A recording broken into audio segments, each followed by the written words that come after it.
You ask Tiger to solve. This deals with linear equations with one unknown. The final result is x equals 10. Let's solve it step by step. Simplify the expression. Expand the parentheses. Simplify the arithmetic.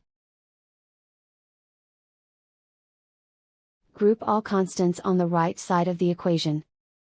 Subtract 18 from both sides.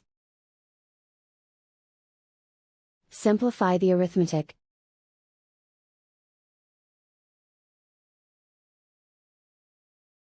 Isolate the x. Divide both sides by 3. Simplify the fraction.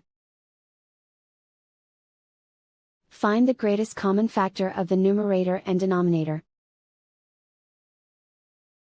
Factor out and cancel the greatest common factor. And so the final result is x equals 10.